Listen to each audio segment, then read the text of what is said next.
Sus años de experiencia en política internacional crean el calibre necesario para analizar los asuntos principales de nuestra nación y el mundo. Armando Valdés está en Radio Isla 1320. Esto es Sobre la Mesa.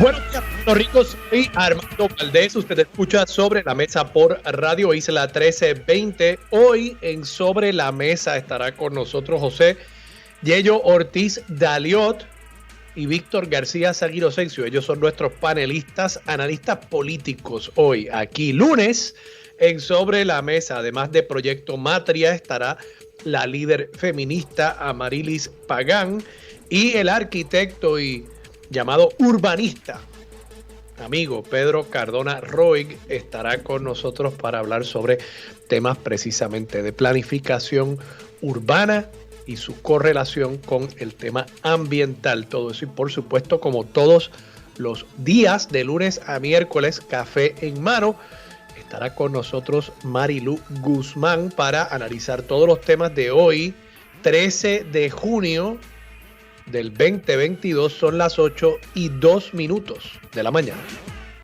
Los asuntos del país tienen prioridad, por eso llegamos a poner las cartas sobre la mesa. Vamos a poner las cartas sobre la mesa de inmediato y quiero primero darle las gracias a Luis Penchi. Le envié unas preguntas que tenía para el doctor Carlos Díaz Vélez, amigo, también presidente del Colegio de Médicos Cirujanos de Puerto Rico, sobre dos temas que voy a estar tocando en la mañana de hoy y tienen que ver con principalmente la educación en Puerto Rico y la educación de profesionales que nuestra economía y nuestra sociedad necesitan por un asunto de, en algunos casos, hasta de supervivencia, como es el caso de los médicos. Los médicos nos hacen falta porque en nuestro país tenemos que tener personas que sean generalistas en la medicina, pero también especialistas.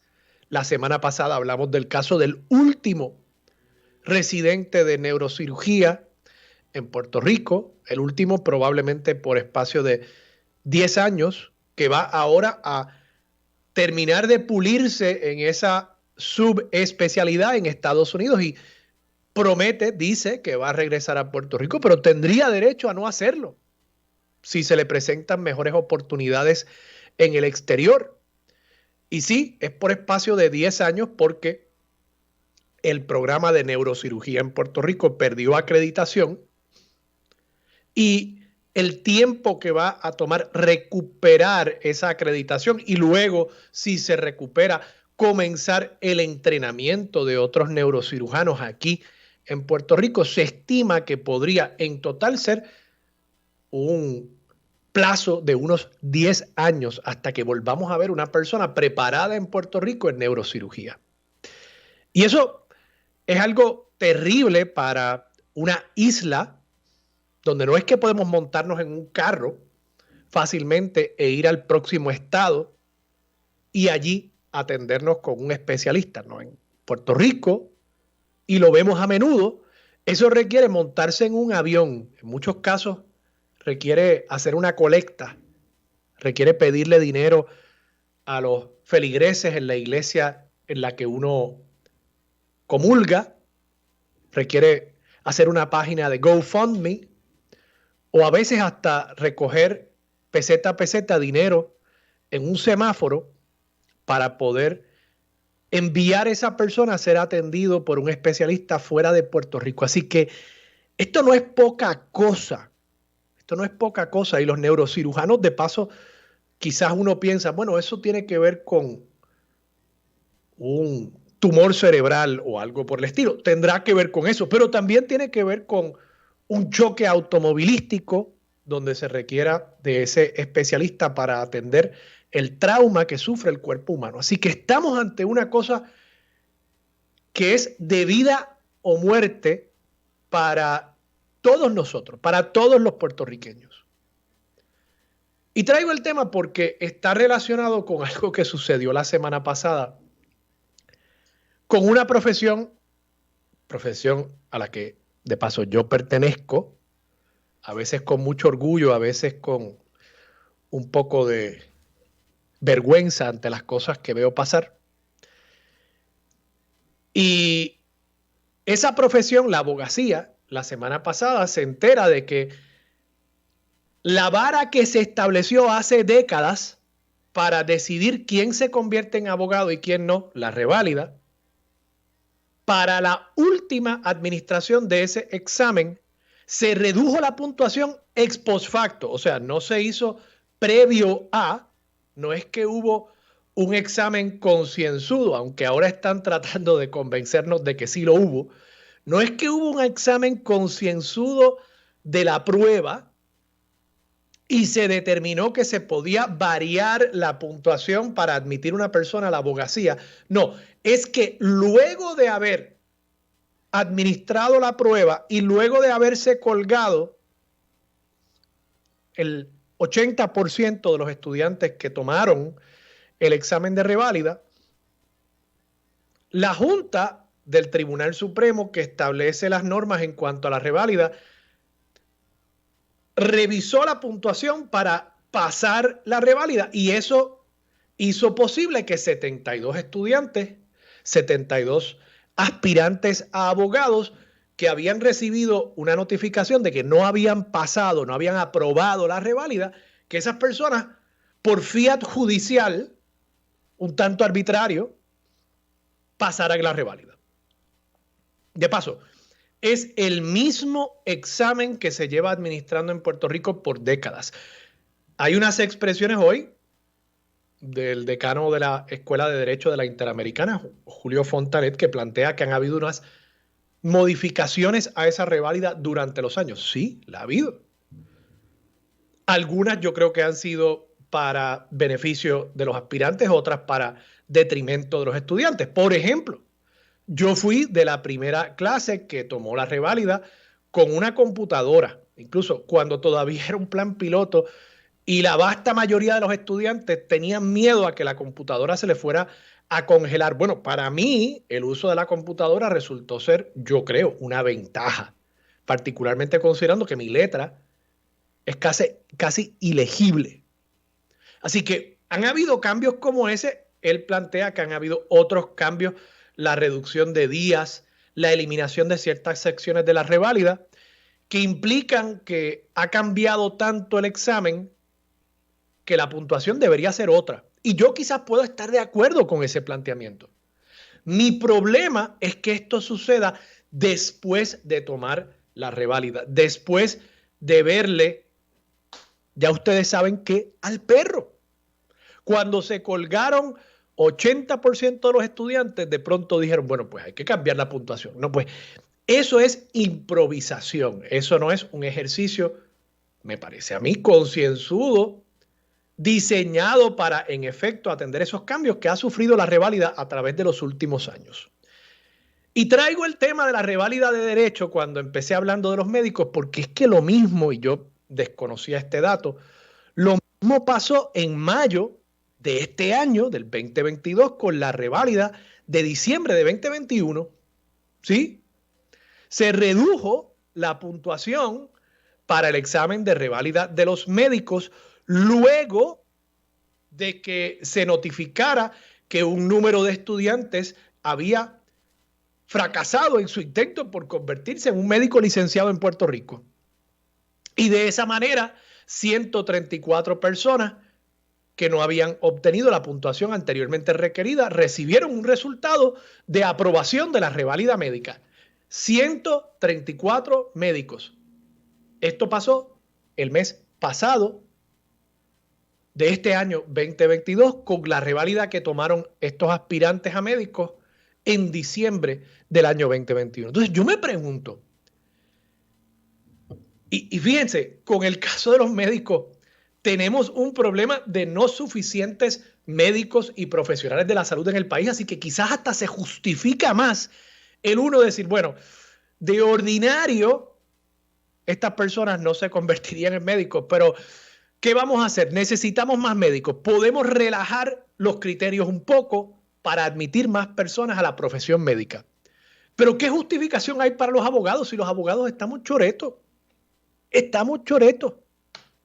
Pero lo más importante, de nuevo, insisto, es que el hacer esto de esta manera, posterior a que estos estudiantes se supiera que ya habían fracasado, mina la confianza que uno pueda tener en la capacidad de estos abogados y abogadas y de estos doctores en medicina de practicar, porque es que ¿por qué el Estado estableció un criterio antes del examen y luego de que fracasaron los estudiantes redujo esos criterios?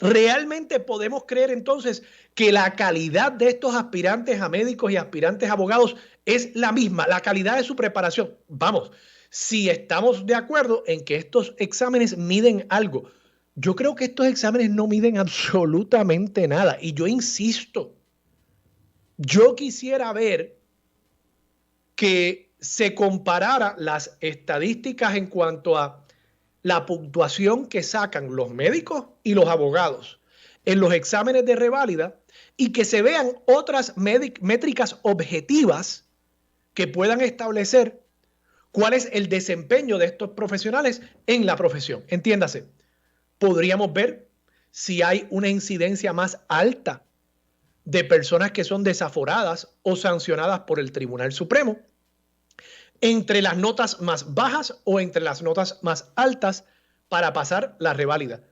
Y si uno ve que no hay ninguna diferencia, que los abogados con las notas más altas y los abogados con las más bajas son sancionados por el tribunal al mismo ritmo, pues uno podría decir, bueno, pues el examen no mide nada. Y lo mismo podría decirse de los médicos, ver cuántos son sancionados por las autoridades competentes en la profesión médica, cuántos son demandados por casos de impericia médica y pierden esos casos de impericia médica, y comparar esas estadísticas con las notas sobresalientes y las no tan sobresalientes de personas que pasaron la reválida médica y ver si hay realmente algún valor detrás de esa métrica. Yo apuesto a que no la hay. A que estos exámenes miden más que nada quién toma el examen mejor, porque eso es una destreza de por sí. Una destreza que yo no sé lo suficiente sobre la reválida médica como para opinar sobre su contenido, pero sé lo suficiente sobre la de derecho y sobre la práctica de la abogacía en Puerto Rico. Y les puedo decir que la práctica de la abogacía no se asemeja en nada al ejercicio de uno tener que hacer botella por 3, 4 meses para sentarse y destapar esa botella en 2 días en el centro de convenciones en San Juan. Esa no es la práctica de la abogacía. Los abogados nos sentamos con los libros a hacer investigación y a vertir nuestros argumentos sobre un documento bien pensado, no algo sobre lo cual nosotros estamos únicamente utilizando nuestra memoria para recordarnos cuáles son los argumentos legales en defensa de los intereses de nuestros clientes. Esa no es la realidad de la práctica del derecho y me sospecho que tampoco debe ser la realidad de la práctica de la medicina. Así que lo que mide, por lo menos, la reválida de derecho es la capacidad de una persona de hacer botella. Esa es la realidad. Y yo conozco extraordinarios estudiantes de derecho que no pasaron la reválida y que eran realmente gente que sabía mucho más de derecho de lo que yo sé en el presente y no pasaron la reválida porque no son buenos tomando exámenes. Ese tipo de examen, particularmente de selección múltiple. Eso no quiere decir que no pudiesen haber sido o que no sean hoy, después de volver a tomar la reválida, grandes abogados y grandes abogadas. Así que esto nos lleva, yo creo que nos debería llevar a remirar todo este tema de las reválidas en Puerto Rico, pero más allá de eso, de la educación en Puerto Rico, la educación universitaria, porque aquí también hay la presión por parte de las escuelas de derecho. En el caso de las escuelas de medicina es otro caso porque eso es mucho más selectivo y hay mucha más necesidad de médicos en nuestro país que la hay de abogados. Pero en el caso de la abogacía, pues estamos hablando de, sí, un negocio que sostiene unas plazas de catedráticos, unas plazas de profesores en las universidades del país y que de la existencia de estudiantes y de la promesa que se le hace a esos estudiantes de que van a poder pasar la reválida y tener una carrera de provecho, depende el que haya estudiantes pagando esa matrícula, endeudándose en muchos casos para pagar esa matrícula y para pagar los salarios de esos profesores. Y yo creo que como país y las universidades, que son instituciones de servicio público, deben evaluar si le están haciendo un flaco servicio a estos estudiantes en Puerto Rico. En cuanto a la medicina, bueno, pues yo creo que la evaluación tiene que ser, y en cuanto al derecho también, sobre la calidad de los estudiantes que se están admitiendo y sobre la calidad de la educación que se está haciendo. Y me parece que es muy fácil echarle la culpa a la prueba, pero la prueba ha estado ahí por 20, 30, 40, 50 años. Es la misma prueba. ¿Por qué no le estamos enseñando a los estudiantes a tomar la prueba? Tan sencillo como eso. ¿Por qué después de tantas décadas de la misma métrica, de la misma vara para decidir quién se convierte en abogado y quién se convierte en médico, las escuelas no han aprendido cómo enseñar para que los estudiantes pasen la reválida? Eso debería ser algo básico.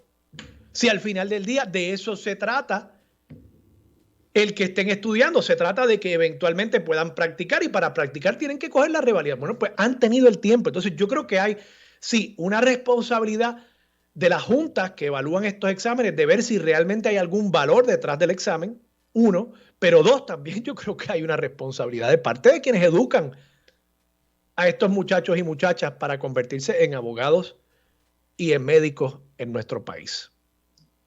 Sobre este tema de la educación, yo quería también traer el tema, y Penchi le preguntó al doctor Carlos Díaz Vélez sobre este tema. Y en esto, pues tiendo a estar de acuerdo con el doctor Carlos Díaz Vélez, que de nuevo es el presidente del Colegio de Médicos Cirujanos. Este fin de semana se anunció, el viernes, una propuesta del gobierno, y yo creo que es un gran primer paso. Tengo que reconocer que el gobierno está haciendo algo sobre lo cual yo llevo hablando por más de una década. El gobierno estableció un programa para condonar préstamos a estudiantes de medicina que opten por radicarse en Puerto Rico por espacio de algunos años y trabajar en la isla.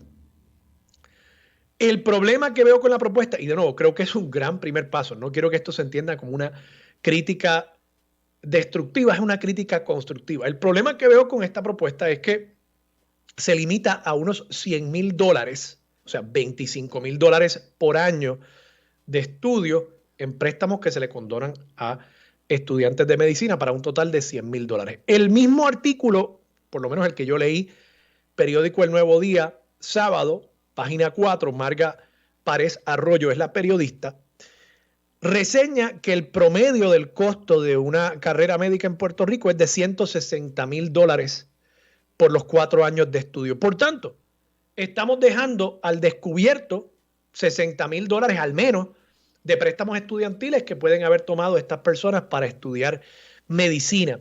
Y honestamente, $100,000 en 4 años, considerando los salarios que le están ofreciendo a los médicos en Estados Unidos para que se radiquen allá, es poca cosa. $25,000 al año. Bueno, pues sí, eso es una preocupación. Se lo aumentan en el salario al médico y lo logran reclutar. O sea que esto es un primer paso, pero como señaló el doctor Carlos Díaz Vélez, yo creo que a los médicos jóvenes, no a todos los médicos, no a todos, a los médicos jóvenes se les debería crear un paquete de medidas, entre ellas sí medidas contributivas. Yo he sido crítico del 4% para los médicos por la forma indiscriminada en que se ha ofrecido ese incentivo, y de pronto un médico de 60 años, y no es por criticar a las personas mayores de edad, estoy hablando de la efectividad y el costo de una medida. Un médico que ya tiene 60 años, tiene un consultorio que cuando uno llega está lleno, que uno ve detrás de la secretaria o del secretario que tiene anaqueles llenos de expedientes médicos. Ustedes saben de lo que yo estoy hablando. Ese médico que tiene ya su familia, que tiene su casa, que tiene su bote en Puerto del Rey, y una casa también en Palmas del Mar, ese médico no se va a ir de Puerto Rico. Y vamos, podría ser el caso, sí, alguno se irá. Y será una anécdota que contarán los médicos para justificar el 4%. Pero estadísticamente es mucho menos probable que ese médico se vaya del país. Así que darle un 4% es darle un incentivo que él no esperaba. Es un windfall en lugar de ser un incentivo realmente para retener al médico. Ahora, con los jóvenes, a ellos sí hay que buscar la manera de retenerlos, de convencerlos de que estén aquí 5, 10 años, que se casen, que hagan familia aquí, que echen raíces, que tengan pacientes. Y una vez han echado esas raíces en el país, es mucho más difícil irse de Puerto Rico. Ahí es donde debería dedicarse los recursos limitados del Estado, no en seguir concediendo indiscriminadamente estos incentivos a cualquier médico que se presente en el Departamento de Desarrollo Económico con su solicitud de exención. Y, de nuevo, insisto, creo que además las universidades y todo el sistema educativo de Puerto Rico debe redirigirse para asegurarnos de que estemos preparando, uno, los profesionales que realmente necesitamos. Profesionales de la salud estaría en el número 1 en mi lista de prioridades.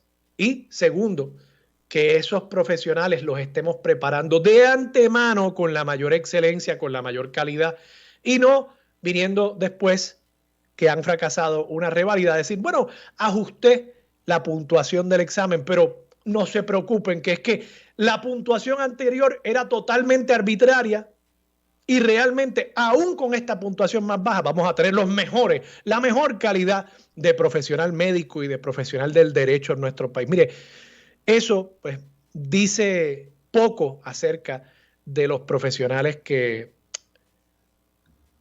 preparan, administran y regulan estos exámenes de reválida en nuestro país. Vamos a la pausa, regresamos con Marilú Guzmán. Yo sé que ella tiene una opinión también muy fuerte acerca de este tema, así que vamos a ver qué ella piensa cuando regresemos aquí en Sobre la Mesa por Radio Isla 1320. Quédate en sintonía, conéctate a radioisla.tv para acceder y participar en nuestra encuesta diaria. Armando Valdés, Sobre la Mesa por Radio Isla. Armando Valdés, te escucha Sobre la Mesa por Radio Isla 1320. A esta hora se sienta a la mesa Marilú Guzmán después de un fin de semana de mucho calor.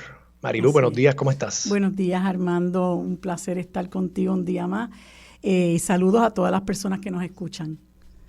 Marilú, vamos a entrar rápido en materia. Escuchaste mi planteamiento. Hoy pues hilvané junto al tema de la reválida de derecho, también el caso de la reválida de medicina.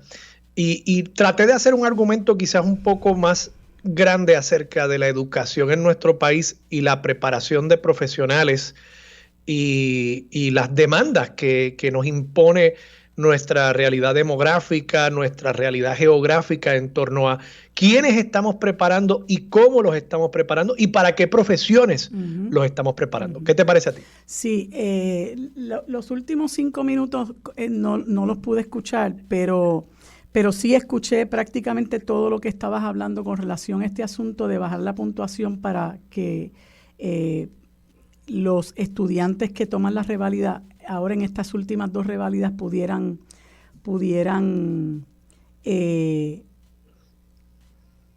pasar el examen, ¿no? y recibir la licencia. Yo sé que es un problema muy complejo, pero todavía me da vueltas en la cabeza si realmente esta es la decisión correcta.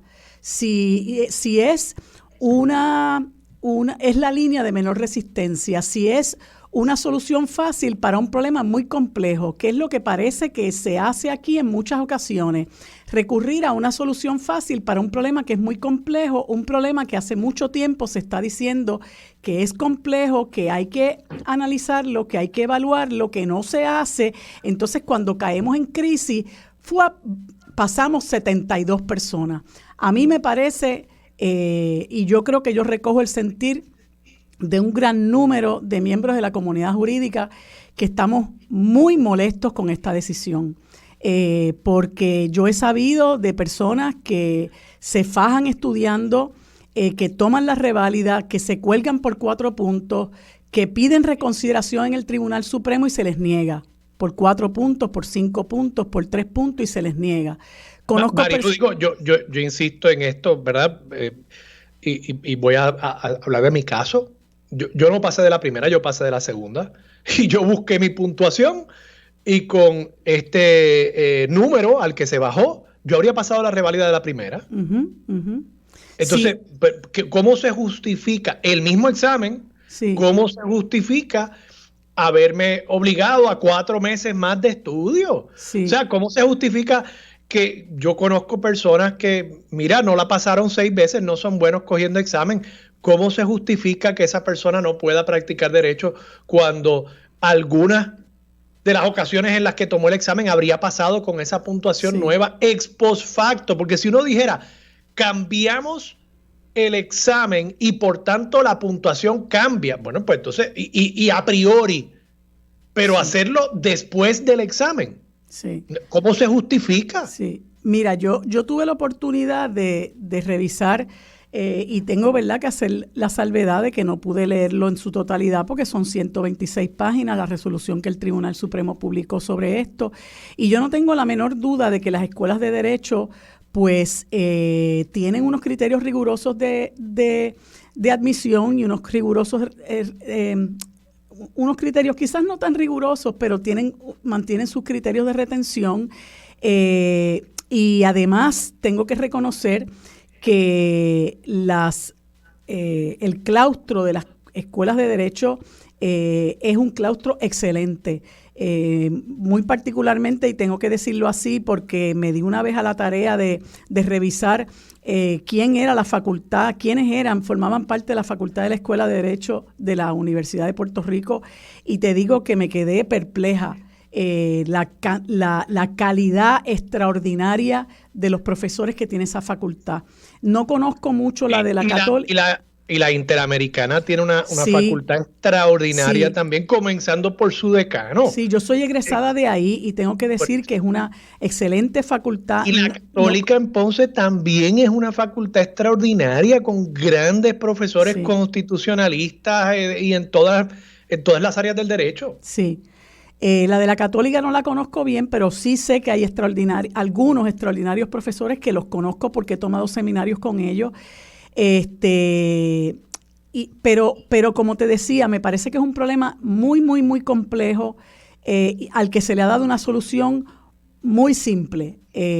Yo creo que hace muchísimos años la metodología quizá de la enseñanza debe revisarse. Hay gente, escuchaba yo el otro día a alguien comentar que en muchas ocasiones se le pide a la gente que se embotelle los casos, lo que dicen los casos, que se embotelle lo que dicen las leyes, etcétera, pero que no hay realmente una evaluación sobre la capacidad de análisis de ese estudiante y la reválida lo prueba menos todavía. Estaba leyendo una columna que escribe el amigo Julio Fontanet, donde pues él habla de cómo se ha flexibilizado, cómo se ha cambiado esta metodología a lo largo de los años, donde primero cuando yo tomé la reválida, te estoy hablando del 1980, cuando yo tomé la reválida no había nada de eso, de la mejor contestación, ni nada de eso. Siempre he estado puesta a eso porque yo no entiendo cómo eso puede medir la capacidad de análisis de un potencial abogado. Bueno, pero se cambió, yo no sé si para hacer más fácil su corrección, pero si fue por eso, es un error terrible.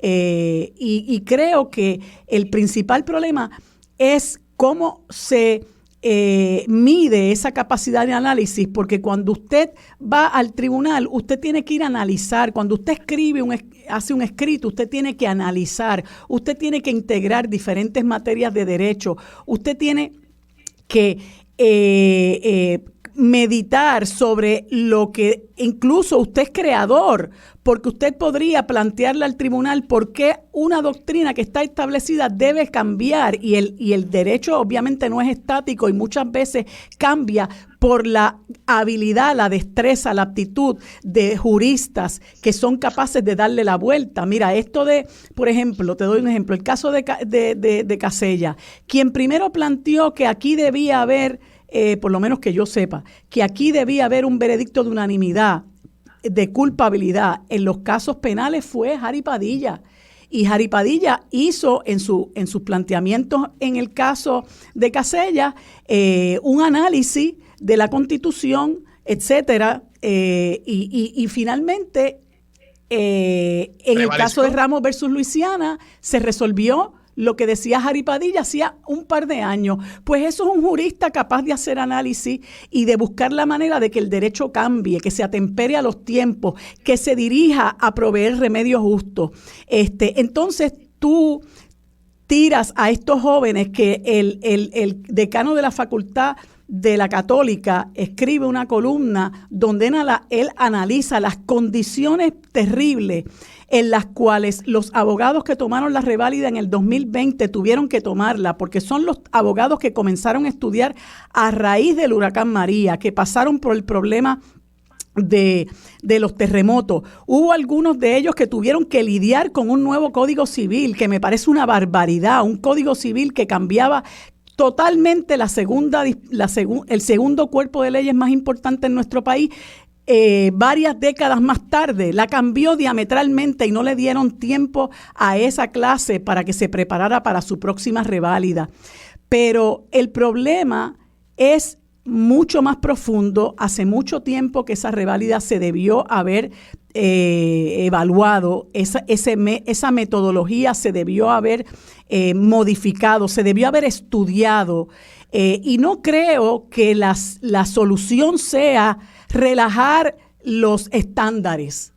Si usted no la pasó, es triste que no lo hayas hecho, es triste, pero entonces vamos a buscar la forma de que podamos probar que esos candidatos a abogado puedan someterse a otro procedimiento, a otra metodología, para que se pueda realmente comprobar si tienen la capacidad para ejercer la profesión del derecho. ¿Y por qué te digo esto, Armando? Porque yo llevo casi 42 años en la profesión y yo tengo que decir con mucha tristeza que yo he visto desmejorar el desempeño de los abogados en este país. Y lo triste es que una persona que no está preparada para ejercer la profesión, que no está bien evaluada para ejercer la profesión, posteriormente puede ejercer una posición de juez, puede ejercer una posición de fiscal, puede ejercer una posición de oficial examinador, puede ocupar posiciones de poder decisionales, donde va a adjudicar, donde va a decidir la suerte, el reclamo, el remedio de muchas personas. Y eso tenemos que evaluarlo, porque los que tenemos muchos años en la práctica y tenemos la oportunidad de ir a agencias administrativas y a tribunales, nos damos cuenta de cómo ha desmejorado la calidad de la abogacía. Y eso es algo que nosotros no podemos meter debajo de la alfombra, eso es algo que tenemos que evaluar, Armando, y de la que tristemente son víctimas, por decirlo así, la ciudadanía y los abogados que vamos a postular, que buscamos a fin de cuentas que se nos haga justicia. De acuerdo, Marilu, de acuerdo. Y tengo que insistir estoy de acuerdo contigo en que el examen requiere de una reevaluación. No es solamente que no mide la capacidad de análisis, es que tú que llevas tantos años en la práctica, dime tú si cada vez que tú no vas a escribir una moción o preparar una defensa, tú no abres los libros para evaluar, para buscar el derecho, para buscar el análisis que han hecho otras personas. Esta idea de que uno lo tiene todo en la mente y de ahí uno vierte estos escritos brillantes, eso es un disparate. Eso sí. Así no es como se practica el derecho. Pero, de nuevo, ese ejercicio hay que hacerlo antes. Tú no puedes esperar, tú no puedes decirle a todo el mundo, esta es la métrica para ver quién es abogado y quién no.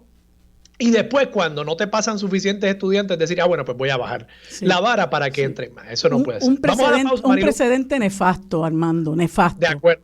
De acuerdo. Marilu, vamos a la pausa. Regresamos con más de Sobre la Mesa por Radio Isla 1320. Quédate en sintonía. Conéctate a radioisla.tv para acceder y participar en nuestra encuesta diaria. Armando Valdés, Sobre la Mesa por Radio Isla. Regresamos. Soy Armando Valdés. Usted escucha Sobre la Mesa por Radio Isla 1320.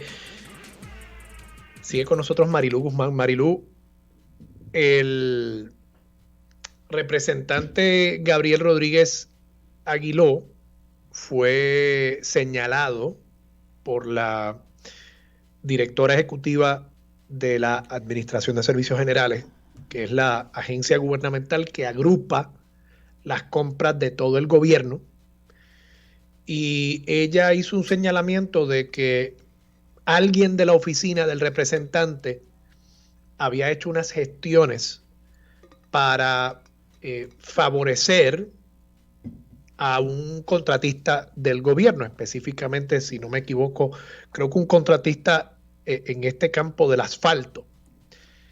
Y eso pues ha levantado una pequeña crisis política para el representante del Partido Nuevo Progresista. Él ha dicho que ha suspendido a la persona que se alega hizo ese acercamiento, que la directora entendió era impropio, pero igual han habido unos señalamientos de que, siendo él un representante de distrito, que ese es el tipo de trabajo que hace una oficina de un representante de distrito, apoyando, ¿verdad?, a las personas que él representa. ¿Qué te parece a ti? Pues mira, eso es una muestra de lo que nosotros hemos venido señalando del problema que trae la privatización. Cuando los servicios esenciales eran prestados por los propios municipios o el Estado, pues no se daba esta situación entre el privatizador y el legislador, el privatizador y el funcionario público. Ya sabes lo que pasó, el germen que creció con los empresarios con Rosselló, los 100 empresarios que iba a traer Fortuño para que disque aportaran a la economía del país, y hemos visto cómo esto pues desafortunadamente ha degenerado al punto de que aquí se creó lo que comenzaron a tildar el cartel del asfalto. Y al principio se hablaba del cartel del asfalto porque se mezclaba la brea con otra sustancia para poderla adulterar y que rindiera más, etcétera, pero era mucho más profundo el problema del cartel del asfalto, y lo hemos visto con este señor Oscar Santamaría, que me dicen que al igual que el Cano Delgado está por ahí dándose la buena vida, amasaron una gran fortuna. Creo que este señor Santamaría está construyendo una mega casa en un área privilegiada de Guaynabo.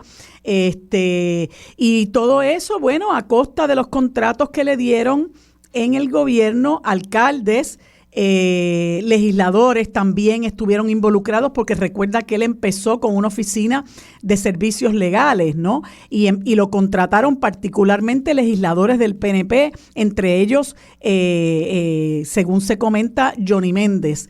Y de ahí, pues él, pues claro, empezó a evolucionar, entre comillas, vio la oportunidad de ofrecer estos servicios de asfalto, y con el alcalde de Sidra, pues que en un momento dado, si mi memoria no me falla, fue presidente de la Federación de Alcaldes, pues empezó a extender sus tentáculos, y otros empezaron a copiar el mismo esquema. Y está esta otra compañía, no recuerdo ahora su nombre, tiene una sigla, ASG o ASM, que se publican unos documentos donde se dice que son donantes tanto de Pierluisi como de Rodríguez Aguiló, y de momento, bueno, pues sale la directora de la Administración de Servicios Generales a decir que de la oficina de Rodríguez Aguiló la llamaron para que agilizara o le diera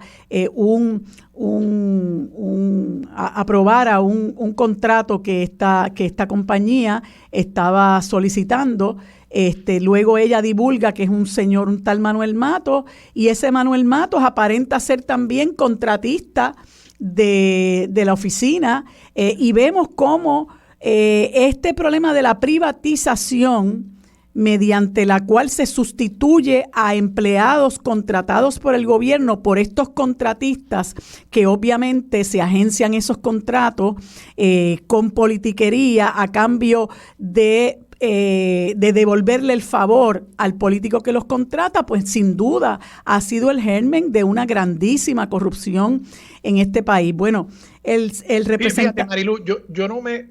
¿verdad? En esto creo que voy a diferir de ti. Yo no me atrevo a decir que es la privatización, porque al final del día, asfalto y muchas otras cosas, lápices, platos, productos agrícolas y demás, el gobierno tiene que comprárselos a alguien, ¿verdad? Yo sé que tú estás planteando un poco el asunto del servicio, pero al final del día, el gobierno... dudo mucho que vaya a ser más eficiente que la empresa privada en digamos, hacer la materia prima, el asfalto, el bitumul, ¿verdad? La brea que se necesita para el servicio, preste ese servicio a un empleado público o lo preste el sector privado, ¿verdad? Así que el gobierno va a tener que comprar cosas, incluso va a tener que comprar algunos servicios. Eso es inevitable. La pregunta aquí yo creo que es, ¿se justifica que alguien intervenga en ese proceso de compra? O sea, ¿es legítimo el decir, bueno, es que me llamó fulano de tal que es representado mío en el distrito? Porque precisamente se le hizo unas enmiendas a la ley de la Administración de Servicios Generales. La persona que dirige esa oficina ahora tiene un cargo de 10 años. Y la idea es darle un grado de autonomía a esa oficina para que tome las decisiones no a partir del criterio político del momento, sino para que tome las decisiones a partir de, bueno, la calidad de lo que se le va a suplir al gobierno y el precio de lo que se le va a suplir al gobierno, ¿verdad? Entonces, ¿en qué abona a ese fin el que intervengan personas, sean legisladores, sean cabilderos, sea el que sea, en ese proceso? ¿Cómo eso aporta a esa finalidad que estableció la Asamblea Legislativa? De paso, la Asamblea Legislativa del PNP, en cuanto al propósito de asegurarse de que el gobierno reciba el mejor servicio al precio más bajo. Pues mira, yo ahí tengo que decirte que tengo un poco de confusión, porque tengo entendido que hace unos años, primero debo decir que tienes razón, que hay unos servicios que hay que obtenerlos de la empresa privada, y de hecho la pavimentación de carreteras ha sido algo que ha ofrecido la empresa privada hace muchísimos años.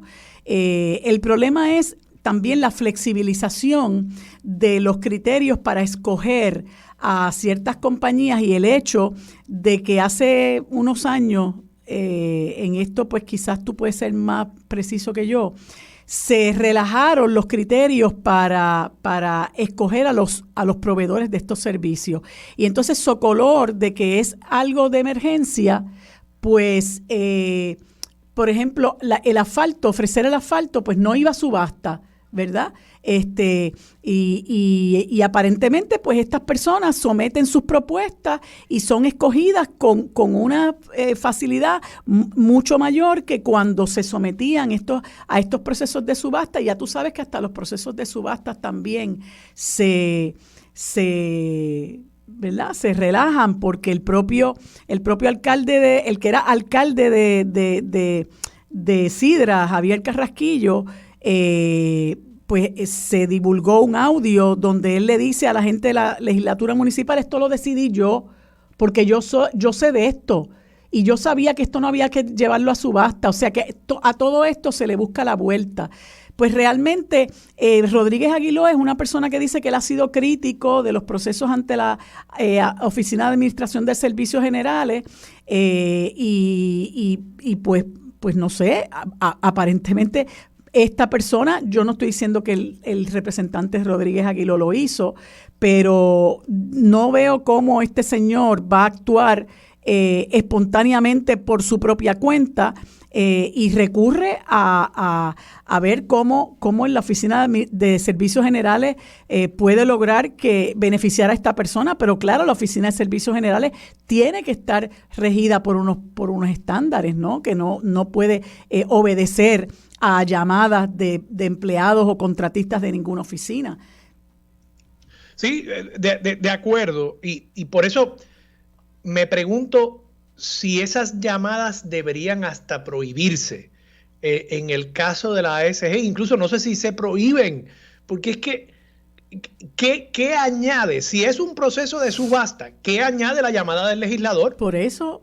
Nada. Además de que eso no debería ni de prohibirse, es como la conducta ética, ¿verdad? Uno sabe Sí, a conciencia. Es verdad que ahí tiene que haber unas normas, pero uno sabe a conciencia que ese tipo de cosas no se hace, ¿verdad? De acuerdo. Ahora hay que ver qué ocurre, ¿verdad? Qué alcance tiene la alegada investigación que se va a hacer con relación a esto. Ya veremos, como dice Rentas. Marilu, vamos a la pausa, regresamos con más de Sobre la Mesa por Radio Isla 1320. Próximo en Radio Isla 1320. Bueno amigos, hoy lunes tenemos la conversación que usualmente llevamos a cabo con los amigos Víctor García San Inocencio y hoy el amigo José Ortiz Daliot. Luego conversamos con la licenciada Amarilis Pagán del Proyecto Matria y en el último segmento conversamos con el arquitecto y planificador Pedro Cardona Roy. Tenemos temas muy interesantes que vamos a discutir en la próxima hora. Todo esto es lo próximo en Sobre la Mesa.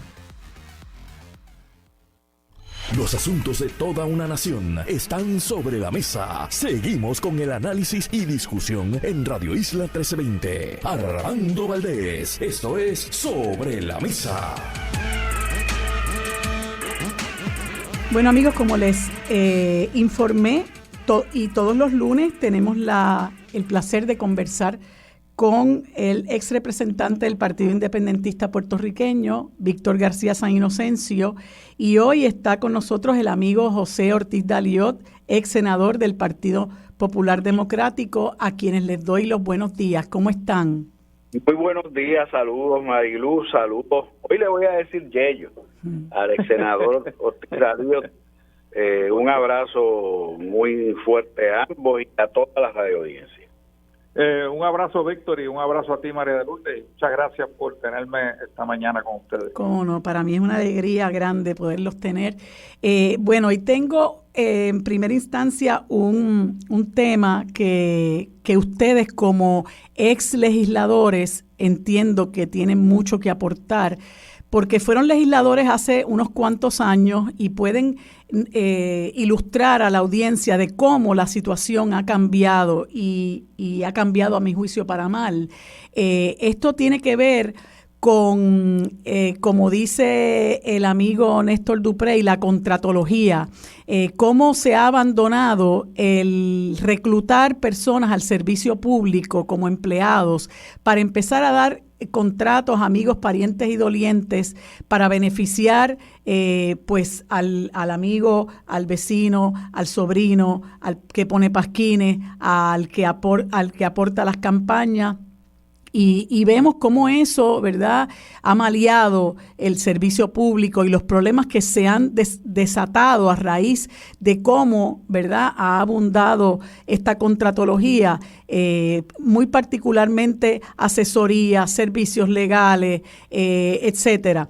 Y uno de los ejemplos que a mí me toca personalmente es cómo yo vi que se desmanteló la Oficina de Servicios Legislativos, donde mi padre trabajó por muchísimos años, y también la querida amiga recientemente fallecida Rosabel Bayrón, que era una oficina que ofrecía servicios de excelente calidad a los legisladores, ¿verdad?, para propósitos de investigación sobre proyectos legislativos y otros, ¿no? Y ahora vemos cómo cunde esta contratología. Medio mundo tiene contratos en la legislatura. Hay un señor, José Miguel Huertas, activista del PNP, que se menciona que parece que es verdad una lumbrera, porque él era empleado de legisladores, pero también tenía 3 corporaciones y con las 3 corporaciones también daba servicios a la legislatura. Así que me gustaría que desde la óptica de ustedes, que cada uno fue legislador, me reaccione a esta situación que estamos viviendo en el país. Yeyo. Bueno, María de Lourdes, yo soy, no solamente por mi experiencia, simplemente por lo que he podido observar de los 20 años que salí de la legislatura, más o menos, de que esto se ha propagado de una manera insaciable. Y yo creo que simplemente la legislatura de Puerto Rico debería de quizás, porque nosotros nos gusta mucho imitar los Estados Unidos, pero imitamos las cosas malas y no las buenas. El Congreso de los Estados Unidos, nadie tiene contratos, todos son empleados del Congreso de los Estados Unidos. Y de la misma manera que emulamos a veces cosas malas de Estados Unidos, debemos emular lo bueno. Yo creo que es una buena medida de que no se acepte ningún tipo de contratación. La legislatura debería de ser un cuerpo sostenible con sus empleados. Todas las funciones las deben de hacer los empleados de la legislatura de Puerto Rico y fortalecer esa independencia que tú acabas de mencionar, servicio legislativo que se ha ido desvaneciendo a través de los años y básicamente está inoperante. Deberían de reforzarla, contratar buenos profesionales y buenos sueldos, porque si pueden dar contratos por $5,000 y $6,000 mensuales, también pueden contratar empleados que son a tiempo completo con la legislatura de Puerto Rico. Y los contratos deberían de estar prohibidos, excepto en circunstancias muy especiales donde tú necesitas algún tipo de peritaje para alguna investigación muy especial y particular. Pero fuera de eso, 0 contratos y vamos a pagarle bien a los empleados y adoptar un sistema de clasificación y compensación que no se ha hecho todavía, a pesar de los compromisos del Partido Popular de hacerlo. Lo ofreció Tatito. Para evitar los problemas que hemos tenido de corrupción en la legislatura, donde un empleado simplemente le tiene que dar una comisión al legislador.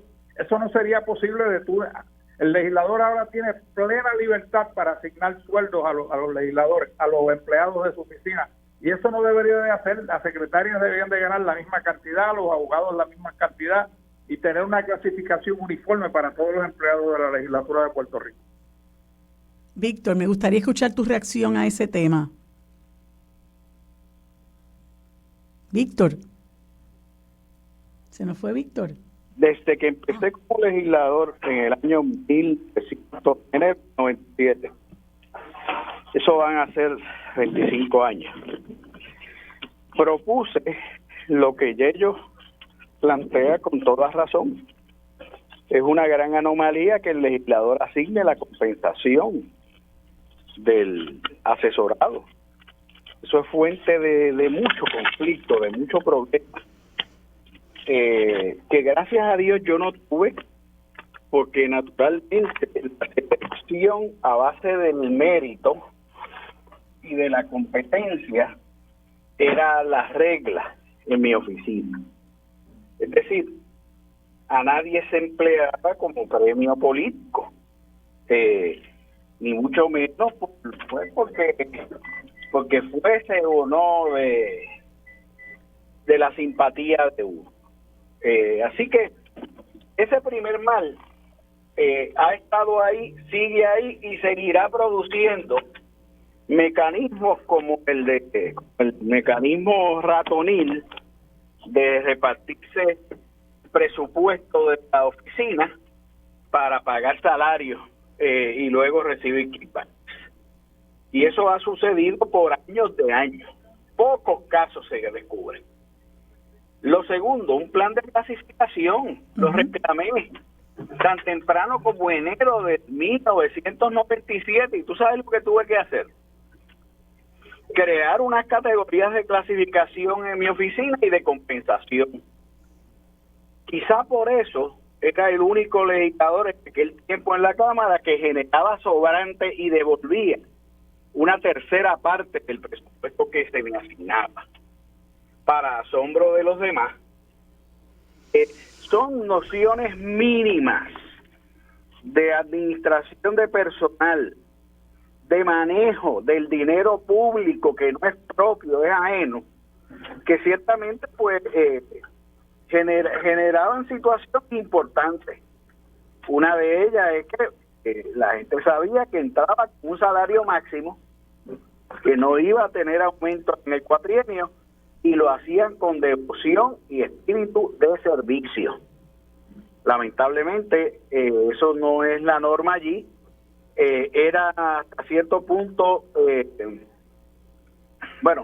hasta cierto punto yo sé que causaba molestia saber que personas profesionales muy competentes de mi oficina ganaban la mitad y hasta una tercera parte de lo que otros incompetentes recibían por razones misteriosas en otras. Y no hablemos de los contratistas, que no había límite a la contratación en aquella época y podía haber contratistas generando 10, 15, 20 mil dólares mensuales en un país pobre, abonando a los déficits presentes y futuros. Nada de eso se ha corregido. Creo que hay una limitación que va de máximo de contratación, pues ahora son compañías privadas. Así que nada, y aquí se ha querido privatizar incluso hasta la operación de las comisiones. Eso ha sido objeto de escándalo el cuatrienio pasado y el anterior. Es una vergüenza, pero esto no es solo en la Asamblea Legislativa. En los municipios se emplea un gran caudal de recursos en el mismo esquema. ¿Y qué me dices en las agencias y en las corporaciones públicas? Todo es una madeja de amiguismo del alma, de compadrazgo, de esta corrupción estructural e institucionalizada, azul y roja. No que todo empleado esté en esas condiciones, no que todo contratista esté en esas condiciones, pero yo creo que esas son las excepciones. Así que por eso es que cuando uno se pregunta por qué hay tanta corrupción y por qué la administración pública del país se privatizó para todo propósito, en la podredumbre tenemos la respuesta precisa por fenómenos como este. Yo recuerdo cuando los arrestos de Tata Charbonnier, Nelson del Valle y Néstor Alonso, dos de los cuales ya son culpables de los actos de corrupción que se les imputó. Falta que se dilucide el juicio contra la exlegisladora Charbonnier, que se comenta que está pues, cooperando. Recuerdo que el presidente de la Cámara en ese momento, Johnny Méndez, se mostró muy sorprendido de lo que estaba ocurriendo y él divulgó una información que es lo que comenta tanto Yello como Víctor, que para muchos fue sorpresiva, y es esa liberalidad que tiene cada legislador de decir lo que se van a ganar sus empleados. Y aunque esto ocurre en año preeleccionario, si mi memoria no me falla, Johnny Méndez dijo que él iba a proponer un plan de clasificación y retribución. No pasó nada, obviamente, pero llega el Partido Popular y el Partido Popular ahora tiene mayoría en la Cámara de Representantes y Tatito Hernández hizo la misma promesa.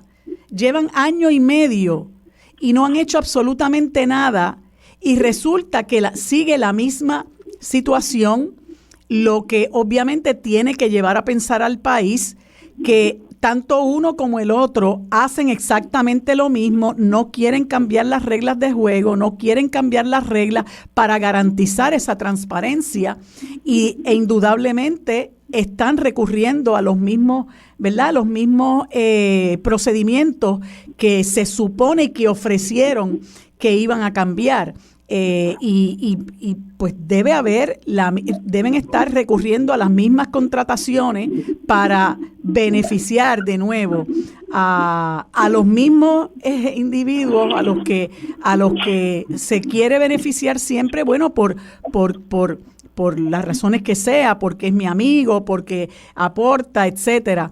Y entonces, Yello, tú que todavía, ¿verdad?, militas en ese partido, aunque sé que eres una voz disidente para muchas cosas, me pregunto cómo tú entiendes que se debe sentir esa base del Partido Popular, entre la cual estás tú, donde se hacen promesas, ¿verdad?, precisamente para hacer buena esa oferta de transparencia al país, y a fin de cuentas, pues todo se hace sal y agua.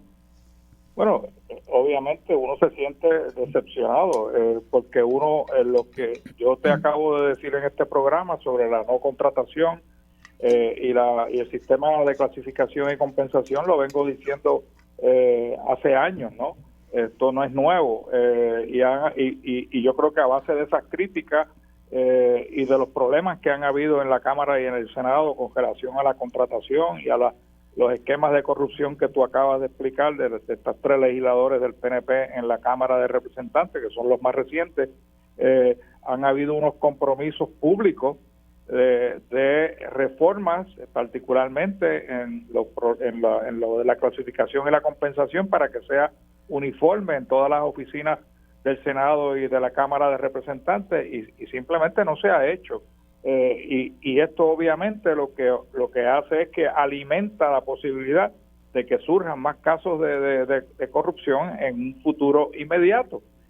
Así que uno tiene que exigirle a tanto al presidente del Senado como al de la Cámara de que cumplan con sus compromisos públicos de poner en función un sistema de clasificación y compensación que no debería de ser tan difícil, porque hemos tenido esos sistemas anteriormente en el gobierno estatal.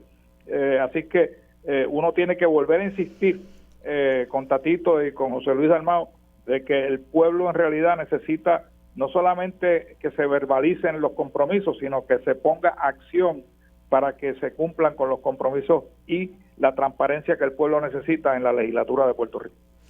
Víctor, ¿tú quisieras mencionar algo más con relación a este tema? Si no, paso a otro. Sí, no, es que quisiera mencionar algo.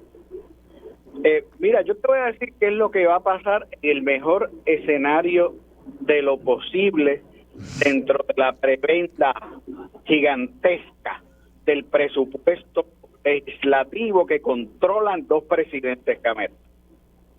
Lo que va a pasar es que van a tener dificultad en implantar un plan de clasificación porque tendrían que recortar sueldos y contrataderas, y eso enchismaría a muchos trepapostes y coordinadores de campaña para la elección. Eso es número 1. Número 2, la escala que se produciría si no vas a recortar sueldos sería una escala alucinante. ¿Por qué? Porque lo que perciben algunos mensajeros, algunos choferes, algunos secretarios o secretarias ejecutivas, es tan descomunal, tan desproporcionado, que si no le vas a recortar el sueldo a ninguno, pues la escala se va a superinflar, salvo que creen una clasificación miscelánea donde los metan a todos y la práctica va a seguir en las mismas. Así que yo o sea, te tengo que decir que esto es lo que va a pasar, o van a decir, no, esto va a tener vigencia para el cuatrienio que viene, cuando sabemos que una legislatura o una cámara no puede obligar a la próxima. Eso es elemental. O sea, esto es un mal que solo se resuelve con el autocontrol y con acabar con el pan de piquito. Pero cuando tú me dices que Johnny Méndez está sorprendido, pues mira, Johnny Méndez debe ser la persona más sorprendida del planeta. Porque es que lo evidente es evidente. Por lo tanto, ¿cómo tú vas a tener sorpresa ante cosas que son evidentes? Además, todos esos contratos tiene que autorizarlo y refrendarlo la presidencia de cada cuerpo. Claro. Eso no es etéreo ni estratosférico. Eso es un documento concreto que pasa por frente de los ojos de muchas personas. Pero si el mangoneo es la norma, pues mangoneo habrá también para que se adopten remedios. Exacto. Y lo menciono porque quien tiene que empezar dando el ejemplo en el gobierno de Puerto Rico es la Asamblea Legislativa. Así es. Es la Asamblea Legislativa. ¿Por qué? Porque allí reside el ejercicio de una autoridad directa entre pocas personas. Esto no es una burocracia explayada gigantesca. Y por lo tanto los mecanismos de control son fácilmente implantables. Pero si no hay voluntad, si no hay deseo, si hay dedos amarrados, si por otro lado hay un sistema corriendo y empiezan a ponerse temerosos algunos porque los pueden chotear si se apaga la máquina del kickback, que pudiera ser el caso o algún caso, pues entonces ya tú sabes lo que va a pasar, se estanca cualquier proceso de transformación o reforma. No hay manera. Y mira que esto es una cosa sencillísima. Yo una vez, sentado en mi casa, reflexionando sobre cómo funciona la legislatura, después de haberme ido de allí, trabajé en lo que podrían ser 12 categorías de clasificación. Y con eso agarrábamos cuánto cargo hay en la Asamblea Legislativa. 12, que eran muchas, pero tú sabes, para ser flexible. Lo envié, todavía estoy esperando el acuse de recibo. ¿Y eso fue cuando te fuiste? Sí, al poco tiempo de irme, porque entonces, ¿sabes? Quedaron muchas cosas que no se pudieron cambiar, lamentablemente, y otras en donde retrocedimos. Por ejemplo, una vez se armó un escándalo por unos viajes a México para unas conferencias sobre la lactancia. Ya había 2 proyectos míos presentados esperando, y ellos ni se habían enterado y fueron a escuchar eso que un año antes había presentado, pero el escándalo se formó cuando salió todos los que habían viajado y con cargo al presupuesto de la Cámara. El presidente Vizcarrondo muy inteligentemente creó una comisión y se adoptó la norma de que solamente se viajaba en la Cámara por una resolución presentada por los 3 portavoces. ¿Sabes en cuánto se redujo el presupuesto de gasto de viajes de la Cámara? De casi $500,000 a 40,000. Y claro está, para justificar un viaje tenían que pasar por donde mí, y yo pues le decía, ¿por qué van a ir 7? Si pueden ir 2. No, para que tú vayas. No, yo no quiero ir. Y de hecho adopté como norma y nunca fui en un viaje pago por la Cámara, y hubiese podido ir a más de 200 viajes en los 12 años. Pero ahí me parecía un despilfarro atroz. Y esa norma se estableció por un cuatrienio, el siguiente cuatrienio la quitaron. Mira qué bonito. Claro, porque dicen por ahí que ellos son blancos y se entienden, ¿verdad? Y entre uno y otro se protegen. Es lamentable, ¿verdad? Lo que estamos... Pero tengo que reconocer la entereza de Carlos Vizcarrondo. Oh sí, sin duda. Que adoptó la norma y recibió muchos centellazos por hacerlo. Sí. Sin duda. Hay que destacar la labor del amigo Carlos Vizcarrondo cuando fue presidente de la Cámara de Representantes, que se distinguió precisamente por su rectitud y por su honradez. Entonces quería preguntarles en los minutos que nos quedan, porque ustedes ambos son abogados, y me gustaría saber si tienen alguna opinión sobre esta decisión del Tribunal Supremo de reducir la puntuación para la aprobación de la reválida en esta última resolución que verdad que todavía está siendo objeto de mucha discusión de parte de la comunidad jurídica. Yello. Bueno, María de Lourdes, a mí me levantó o me levanta todavía muchas interrogantes. Yo no creo que ha habido una explicación exhaustiva de por qué haberse cambiado la norma o la nota para poder pasar la reválida. Yo creo que, como bien ha dicho el Tribunal Supremo, debe haber obviamente una reflexión.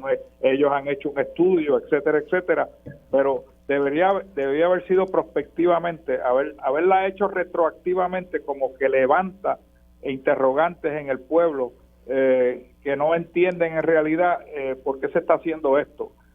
Y uno podría levantar la pregunta, bueno, se está haciendo esto quizás para que pase fulanito o sotanito, eso no lo sabemos, pero a mí no me dejó un buen sabor en la boca el que el Tribunal Supremo realizara esto. Yo sé que hay opiniones divergentes, como de hecho en el Nuevo Día de hoy hay dos columnas, una criticando y otra a favor, y las respeto a ambas, pero a mí me levantó interrogante. Imagínate al pueblo de Puerto Rico que no está inmersa en la profesión legal. Víctor. ¿Estás ahí, Víctor?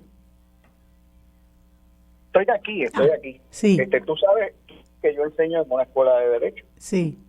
A tiempo parcial, y he enseñado en 3 de ellas. A mí no me parece que se haya dado ninguna explicación. De hecho, la única explicación, yo me leí no solamente la resolución, me leí el informe. La explicación es que no hay explicación, pero entonces, ¿cómo se adoptan unos criterios si es que no hay una explicación? No puede ser bajo la teoría de que no hay explicación. Así que yo tengo, desde un punto de vista, llámalo epistemológico, como tú quieras, yo tengo dudas del fundamento que pueda haber para haber tomado esta decisión. Sí hay que estar claro que la aplicación anexionista del estándar 316 de la American Bar Association estaba poniendo en peligro la acreditación por la ABA, la American Bar, la Law School, no sé qué, que yo antes le decíamos la ABA, y que a lo mejor eso puede haber influenciado, pero esta no es la manera de atender los problemas de la reválida, que son problemas que tienen décadas. ¿Qué se enseña? ¿Cuánto se enseña? ¿Qué se pregunta? ¿Quién pregunta? ¿Cómo se redactan las preguntas?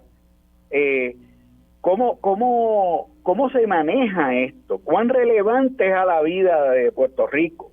¿Cuán relacionado está con la práctica del derecho en Puerto Rico? Yo creo que son preguntas sustanciales. En nuestra época como estudiantes de Derecho, tú recordarás, Marilu, que el Supremo hizo un estudio y que produjo un informe en el año 81. Ya tú probablemente te habías graduado un año antes. Pero hubo vistas públicas en las escuelas, hubo un proceso más detallado. Aquí hay que hacer eso. Por lo pronto, pues felicidades a esos que en el gran salto revalidaron, 72 más creo. Saltaron del 20 y pico al 40 y pico %. Sí. Pero no sé, yo no creo que esta sea la manera. Incluso coincido con Yello, no ha debido ser retroactivamente tampoco. Sí, estoy de acuerdo. Tienen un caudal de circunstancias aquí que ojalá y no creen un mal precedente. Así es. Les agradezco a ambos la participación en el día de hoy, la discusión de 2 temas que me parecen muy interesantes, temas sobre los que tenemos que seguir conversando. Les deseo a ambos buen día. Conversamos el próximo lunes. Gracias muchas. A ustedes. En sintonía, conéctate a radioisla.tv para acceder y participar en nuestra encuesta diaria. Armando Valdés, sobre la mesa, por Radio Isla. Bueno, amigos, como les indicamos anteriormente, ahora tengo el placer de conversar con la licenciada Amarilis Pagán, directora de la organización Matria, y que forma también parte del Comité de Prevención, Apoyo, Rescate y Educación, PARE, que se crea como resultado de la orden ejecutiva decretando una emergencia por la situación de violencia de género en el país. Esto ocurrió a comienzos del año pasado. Le doy la bienvenida y las gracias a la licenciada Amarilis Pagán por acompañarnos en esta mañana. Buenos días, Amarilis. Muy buenos días y un saludo a todas las personas que nos están escuchando. Pues Amarilis, como yo decía al principio, ¿verdad? Tú diriges Matria, que es una organización muy importante a través de la cual se le brindan servicio a las mujeres y sobre todo ustedes han sido muy efectivos en divulgar, en denunciar la situación de inequidad que viven las mujeres en el país. Y ahora, desde la posición que estás ocupando en el Comité de Prevención, Apoyo, Rescate y Educación PARE, que se crea, pues me gustaría que nos hablaras de la coyuntura a la que nos enfrentamos, puesto que esa orden ejecutiva sobre estado de emergencia por violencia de género vence el 30 de junio. Todavía eso está como que en veremos y no sabemos, ¿verdad?, qué es lo que va a ocurrir. Y me gustaría tu perspectiva como parte de este grupo PARE, a la luz de que el problema de violencia de género continúa recrudeciéndose en el país. Sí, pues mira, en efecto, el comité se creó por orden ejecutiva en enero del 2021 y comenzó a trabajar en febrero del 2021. En nuestra pasada reunión de mayo, la última reunión ordinaria, el comité en pleno, por unanimidad, decidió solicitarle al gobernador una extensión de 6 meses a los trabajos de PARE hasta el 31 de diciembre del 2022. ¿Por qué? Pues bueno, porque aunque dentro de PARE había un plan de trabajo que se ha estado siguiendo, tenemos asuntos que no se han resuelto y que son asuntos que para nosotras, principalmente para las organizaciones, que somos, como quien dice, las más interesadas dentro de todo esto, de que se realicen cambios en la estructura de gobierno, pues son asuntos que ameritan ese tiempo extra de trabajo, y hay otros trabajos que se han hecho que necesitarían ser monitoreados por un tiempo para ver si han sido efectivos. Por ejemplo, se ha estado trabajando con protocolos relacionados con la atención a la violencia de género, ¿verdad? Protocolos sobre cómo atender las víctimas, el protocolo de feminicidios, otros que tienen que ver con los grilletes, con los safe kits. Todos esos son documentos que necesitaban ser revisados, se han revisado multidisciplinariamente. Lo que quiere decir es que han sido revisiones no meramente por funcionarias del gobierno, sino por compañeras de cerca de 10 organizaciones que han estado dando trabajo voluntario en los subcomités de PARE. ¿Cómo eso se va a implementar? Pues bueno, esa es la gran pregunta, ¿verdad? Porque sabemos que en el gobierno los protocolos nos faltan, lo que sí faltan son las acciones asertivas, afirmativas y eficientes de las funcionarias y funcionarios que tienen que implementarlos. Y a nosotras nos preocupa saber cómo es que van a funcionar esos protocolos, cómo se van a supervisar y cómo se va a medir luego la efectividad. Esa es una de las cosas. En otras áreas que se ha quedado corto el trabajo de PARE es en lo que tiene que ver con las actividades de prevención de violencia de género, porque el sistema de justicia interviene después que el daño está hecho. Nosotras lo que queremos es que no ocurra el daño, claro. O sea, que no haya mujeres víctimas de violencia. Entonces, las estrategias de prevención tenían 3 ejes. Una era adiestramiento a personal del gobierno, eso sí, se comenzó a hacer y se supone que el primer grupo grande termine antes del 30 de junio, pero la educación con perspectiva de género en las escuelas, tú sabes y todo el mundo sabe que eso se ha quedado ahí como que en un ir y venir, a pesar de la insistencia de las organizaciones de que eso tiene que ocurrir para agosto del 2021, y el secretario de Educación lo que ha hecho es decir que sí, pero sus acciones parecen decir que no, y eso nos sigue preocupando. Y la otra gran área de prevención es la de la ciudadanía en general, porque no solamente hay que trabajar con niñas y niños, hay que trabajar con todas y todas para que rechacemos la violencia en contra de las mujeres, sepamos ver los indicadores y sepamos qué hacer cuando somos testigos o testigas de eventos de violencia de género. Y esa parte se ha quedado coja también, porque aunque hay una campaña publicitaria, yo creo que la gente no tiene esa campaña publicitaria presente, ni ha habido algo más allá que nos permita ver que en efecto el tema está puesto sobre la mesa de todos los hogares en Puerto Rico y la gente está reflexionando. A eso se suma también que no hemos logrado tampoco que el gobierno resuelva el problema de inestabilidad de fondos para las organizaciones que dan servicios a las mujeres en estas situaciones. Eso, en diciembre pasado hubo un colapso de todo ese sistema, hubo organizaciones que tuvieron que despedir personal, y lo que nosotras nos tememos es que en este nuevo año fiscal llegue un punto en que la situación se repita, porque el gobierno no ha resuelto ni la manera en que se solicitan los fondos, ni la liquidez de esos fondos para que no haya interrupciones en los servicios a mujeres, tanto de albergues, intercesoría legal, apoyo en casos en tribunales, educación comunitaria. Eso es un asunto que sigue todavía también pendientes de resolverse. Y veo que la presidenta del Comité PARE es la secretaria del Departamento de la Familia. ¿Ella ha adelantado alguna opinión con relación a su posición sobre esta extensión que ustedes están solicitando? La secretaria de la Familia estuvo en la reunión en que esa decisión se tomó, así que fue parte, ¿verdad?, de la decisión de solicitar esa extensión al gobernador de Puerto Rico. Claro, a nosotras nos preocupan varias cosas, María de Lourdes. Una de ellas es que si la oficina de la Procuradora de las Mujeres estuviera haciendo su trabajo, PARE no tendría que existir. Porque esa era mi próxima pregunta. Sí, PARE ha tenido que hacer cosas que le tocaban a la oficina de la Procuradora de las Mujeres. La Procuradora de las Mujeres, su término venció en junio del año pasado y está ahí porque no se ha nombrado una sucesora. No ha sido participante activa del Comité PARE, a pesar de que es integrante y hay una silla para la Procuradora de las Mujeres. Ella no ha ido a ninguna reunión prácticamente, y la persona que va, que es muy buena persona, la conozco personalmente, tiene que ir a las reuniones de todos los subcomités y es imposible que pueda colaborar efectivamente en el proceso. Así que ha sido una figura ausente. Si PARE expira el 30 de junio y no hay un nombramiento de una procuradora que sea asertiva, eficiente para el puesto de Procuradora de las Mujeres, y no hay mesas de trabajo o algún tipo de comité de seguimiento, a nosotras nos preocupa lo que va a pasar con el trabajo de este año y medio, que para nosotras ha sido bien pesado, porque han sido horas y horas y horas de trabajo, no solamente de nosotras las 5 organizaciones, de las otras compañeras que han estado en todos esos subcomités dándole vida y seguimiento al trabajo que se estaba haciendo ahí.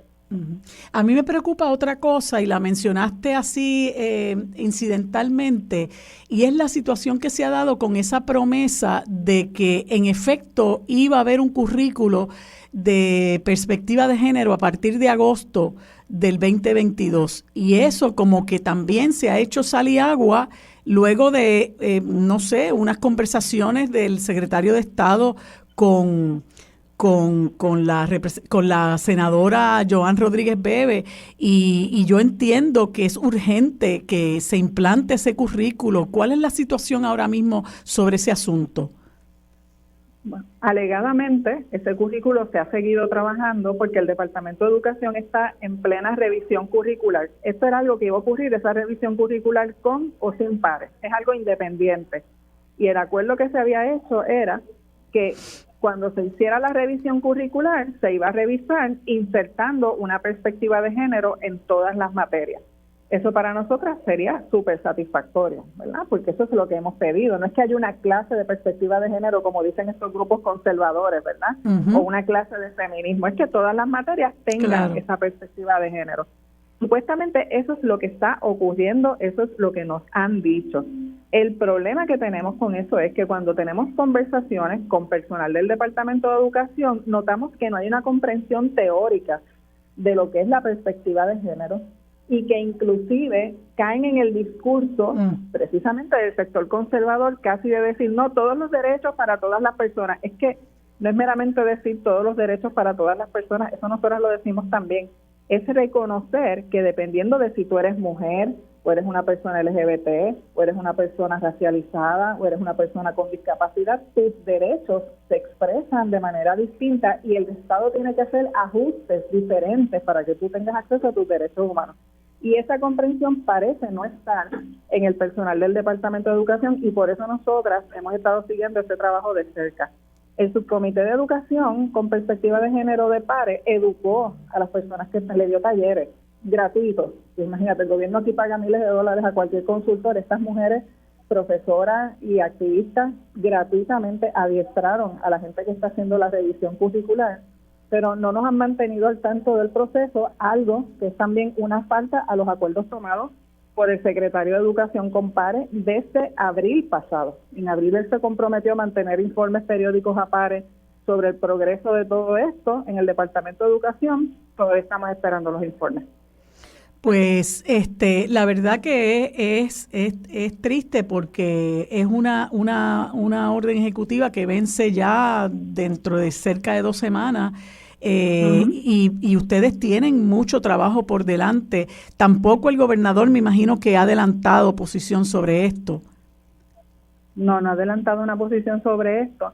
Sí te puedo decir que las organizaciones, nosotras 5 y las demás, nos hemos reunido y decidimos que vamos a mantener unas mesas de trabajo independientes para darle seguimiento a todo el trabajo que se empezó en PARE, porque no queremos que se pierda.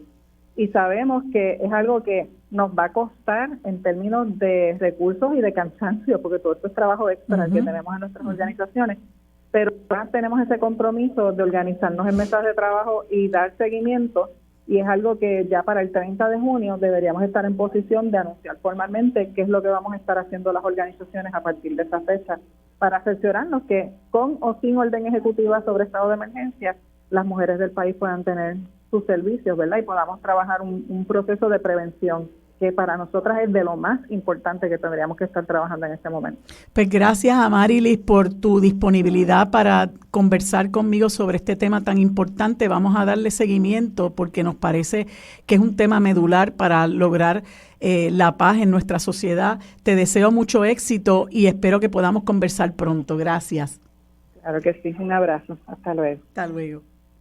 Quédate en sintonía, conéctate a radioisla.tv para acceder y participar en nuestra encuesta diaria. Armando Valdés, sobre la mesa, por Radio Isla.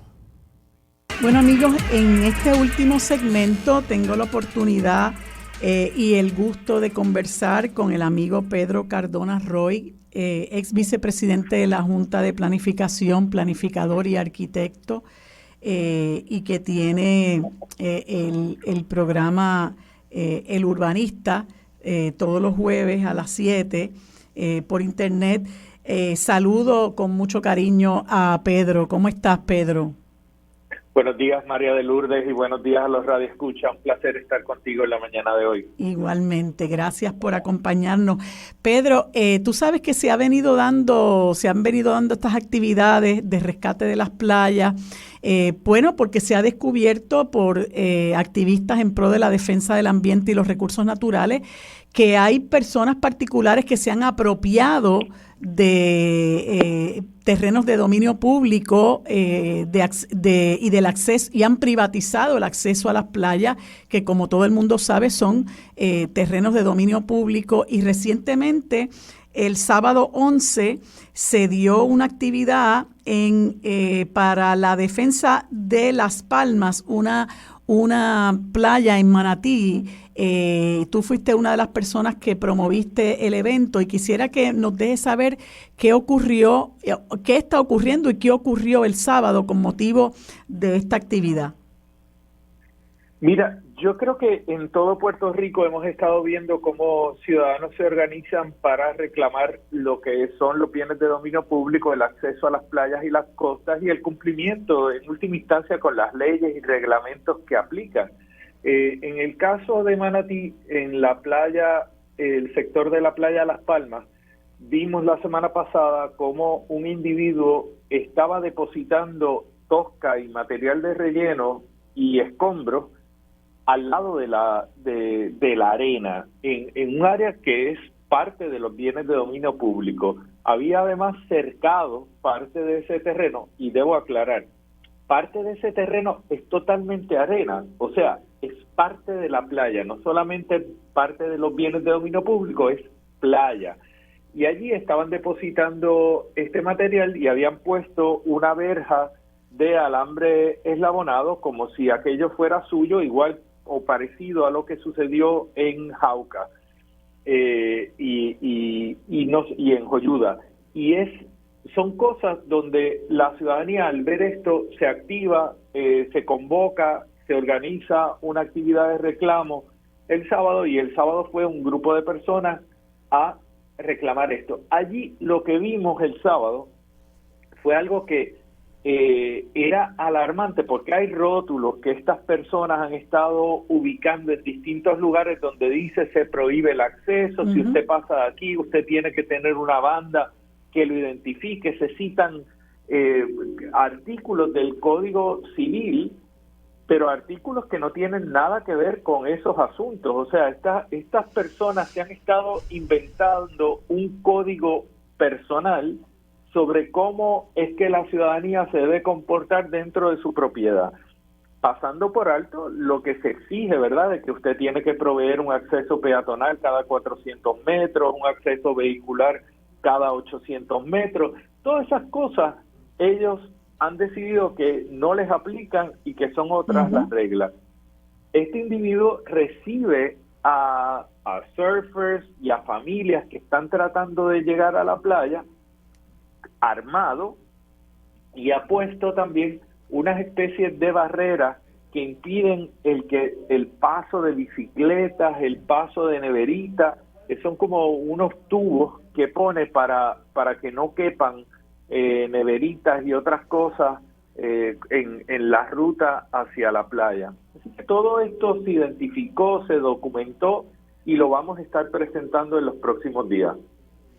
Y escuché que había un reclamo por quitar la verja. No sé si como parte de la actividad algo de eso ocurrió, si hubo alguna reacción. Bueno, hubo parte de la verja que estaba muy mal instalada y se cayó. Y hay pues toda una serie de señalamientos que se han hecho, porque lo más grave realmente no es la verja, esa verja estaba hasta mal puesta. Lo que hay es un material de relleno que es un elemento totalmente extraño a la costa, que afecta todo lo que es ese litoral costero desde el punto de vista de erosión, sedimentación, porque la tosca, como no es un material de costa, eso tiene como una especie de tiza que lo que hace es que ahoga los corales y ahoga la vida marina. Así que cuando eso se lava hacia la costa, crea unos daños ambientales muy serios. Por eso, o sea, yo creo que las verjas, o sea, obviamente son elementos que no pueden estar, pero aparte de eso, la verja no hace tanto daño como el depósito de material, ¿no? Sí. Ahí hay una actitud de jaquetón cuando se pone la verja, pero el depósito de la tosca es lo que constituye un daño ambiental grave.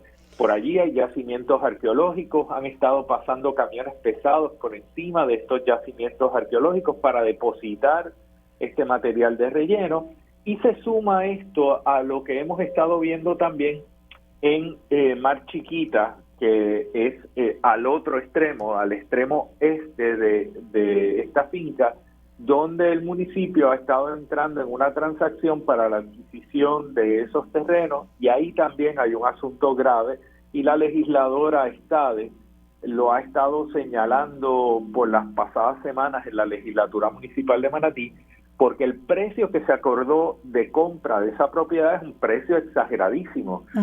Y ahí, pues, por un lado, o sea, adquirir terrenos de conservación a sobreprecio afecta toda la protección de terrenos en todo Puerto Rico, porque constituye entonces un comparable que de ahora en adelante el Estado va a comprar a sobreprecio basado en ese comparable de valor de terreno. Correcto.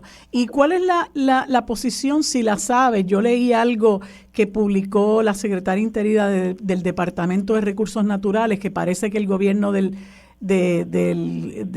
señor Pierluisi pretende reemplazarla. ¿Cuál es la posición del Departamento de Recursos Naturales sobre esta situación de la playa Las Palmas? El departamento hasta el momento no se ha expresado. Hay que decir, Marilu, que hacía tiempo que nosotros no veíamos a un secretario del Departamento de Recursos Naturales que se expresara oportunamente en relación a asuntos que son de preocupación general de la ciudadanía. Y esta secretaria, Anaís Rodríguez, aparenta ser una persona proactiva y una persona que tiene un grupo de asesores alrededor de ella que al menos hasta ahora han dado muestras de mayor sensibilidad que la que vimos con Tania Vázquez o con Rafael Machargo, ¿no? Y por lo tanto eso hay que reconocerle, y las expresiones que hizo en relación al caso en Joyuda, y también a lo que fue lo que es el caso del Camino del Indio en Las Mareas en Salinas, o la cueva Las Golondrinas en Aguadilla han sido expresiones, a mi juicio, bastante acertadas y correctas y oportunas. ¿No? Así que eso hay que reconocerle. Esperamos que en estos días ella se esté expresando en relación a esto y también que lo haga el Instituto de Cultura Puertorriqueña, porque hay un yacimiento de gran valor que está siendo comprometido por este individuo que anda por ahí como si fuera el oeste estadounidense con armas y amenazando gente que se tienen que salir y poniendo rótulos ilegales y toda una serie de acciones que son censurables. ¿Y se sabe quién es la persona? ¿Se ha identificado al que ha actuado de esta forma? Pues mira, a mí no me consta, pero se ha hablado de el ingeniero que trabajaba para Israel Coppel, que es una especie de testaferro que está allí en el lugar, pero bueno, eso habría que corroborarlo. Hay fotografías del individuo y el momento en el que le muestra el arma a unas familias que estaban con los niños en una de estos que se conoce como las piscinas de Manatí. Ok, pues Pedro, te agradezco mucho que hayas estado disponible para conversar sobre esto. Tenemos que seguirle dando seguimiento. Yo coincido también con la apreciación que tú tienes de lo que ha sido el trabajo que ha llevado a cabo la Secretaria de Recursos Naturales. Me extraña muchísimo esta movida de buscar reemplazarla, ¿verdad? Porque como dice el americano, if it's not broken, why fix it? Así que te agradezco mucho tu participación en el programa. Amigos, hasta aquí hemos llegado en la mañana de hoy. Nos vemos y nos escuchamos mañana en Sobre la Mesa. Lo próximo es Mili Méndez y Dígame la Verdad.